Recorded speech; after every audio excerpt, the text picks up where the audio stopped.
Bapak Ibu Saudara-saudari yang dikasihi Tuhan, salam jumpa dan salam sejahtera untuk kita semua. Hari ini hari Sabtu tanggal 14 September 2024, Pesta Salib Suci. Bacaan Injil yang akan kita renungkan dari Injil Yohanes bab 3 ayat 13 sampai ayat 17. Tidak ada seorang pun yang telah naik ke surga selain Dia yang telah turun dari surga, yaitu Anak Manusia. Sama seperti Musa meninggikan ular di padang gurun, demikian juga Anak Manusia harus ditinggikan, supaya setiap orang yang percaya kepadanya beroleh hidup yang kekal. Karena begitu besar kasih Allah akan dunia ini, sehingga Ia telah mengaruniakan Anaknya yang tunggal, supaya setiap orang yang percaya kepadanya tidak binasa, melainkan beroleh hidup yang kekal. Sebab Allah mengutus Anaknya ke dalam dunia bukan untuk menghakimi dunia, melainkan supaya dunia diselamatkan melalui Dia. Demikianlah sabda Tuhan.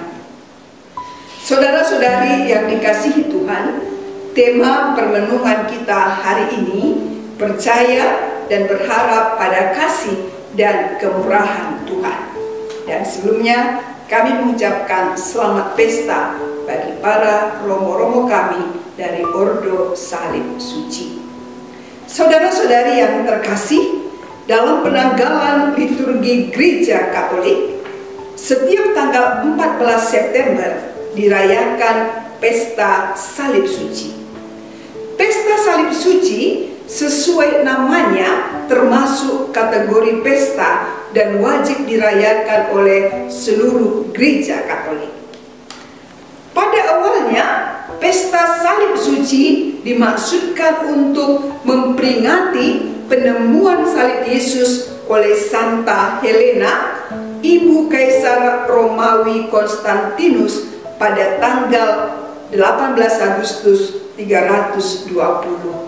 Dikisahkan pada awalnya para penggali menemukan 3 salib, tapi mereka tidak bisa menentukan yang mana salib Yesus dan yang mana salib kedua penjahat yang disalibkan bersama Dia. Akhirnya mereka mendapatkan ide yang sangat cemerlang untuk menemukan yang mana salib Yesus, dengan membawa seorang wanita yang sakit dan satu mayat yang sudah akan dikuburkan. Ketika salib tersebut diletakkan di atas wanita yang sakit dan mayat tersebut, 2 salib yang pertama tidak memiliki kekuatan apa-apa, sementara ketika salib yang ketiga ditempatkan di atas wanita yang sakit tersebut, wanita itu segera sembuh. Dan ketika salib itu ditempatkan di atas mayat tersebut, ia memiliki hidup kembali. Dari 2 kejadian luar biasa ini, maka mereka dengan segera mengetahui salib yang mana yang suci. Berita ini langsung tersebar luas dan orang-orang datang menghormati salib suci tersebut. Saudara-saudari yang terkasih, dalam bacaan Injil hari ini dikatakan, karena begitu besar kasih Allah akan dunia ini, sehingga Ia telah mengaruniakan Anaknya yang tunggal, supaya setiap orang yang percaya kepadanya tidak binasa, melainkan beroleh hidup yang kekal. Dari pernyataan ini ada 2 hal yang mau kita renungkan. Yang pertama adalah kasih Allah yang begitu besar kepada kita. Yang kedua, percaya kepada Allah, kita tidak binasa, melainkan beroleh hidup yang kekal.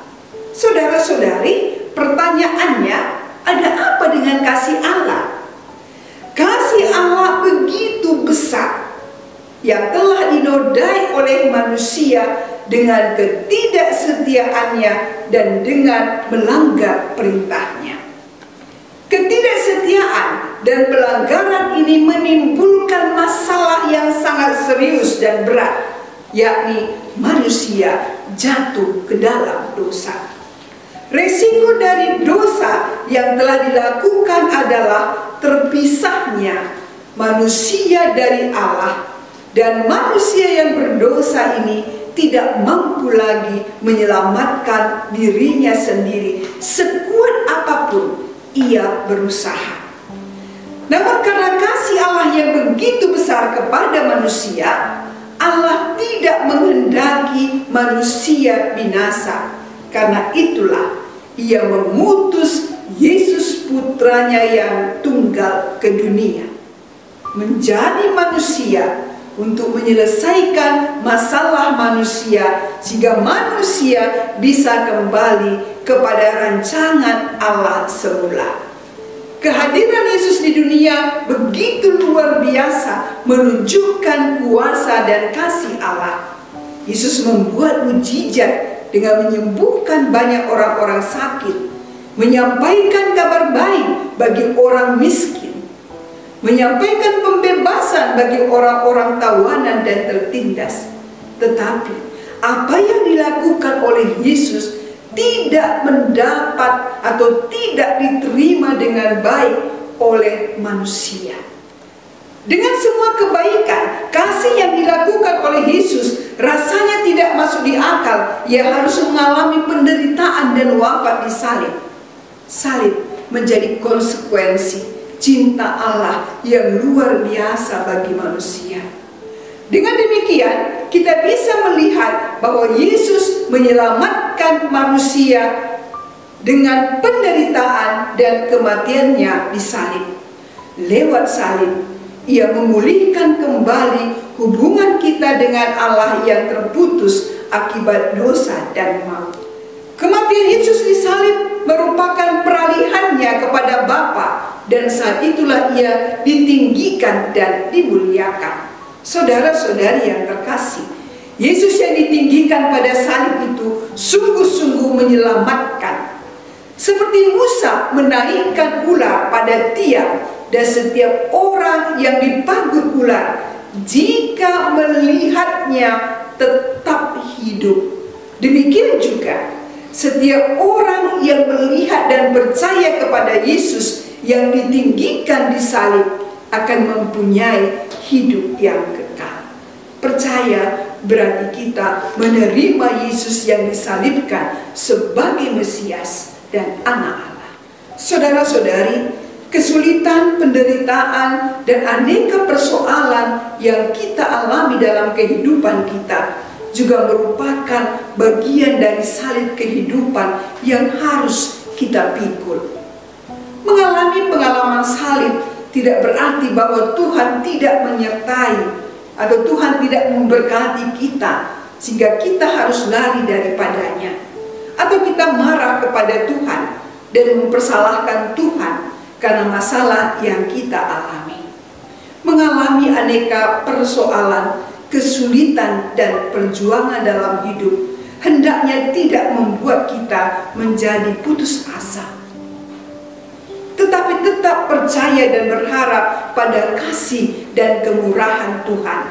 Maka Tuhan akan memberikan kita kekuatan dan juga penghiburan, dan memampukan kita menghadapi semua yang terjadi dalam hidup kita.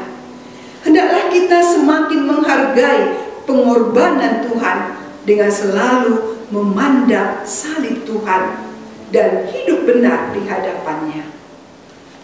Saudara-saudari yang dikasihi Tuhan, sebagai pengikut Kristus, jika kita dengan rela juga masuk dalam penderitaan dan kematian bersama Kristus, kita juga akan mengalami kebangkitan dan menikmati kehidupan kekal bersama dengan Bapa. Tuhan memberkati.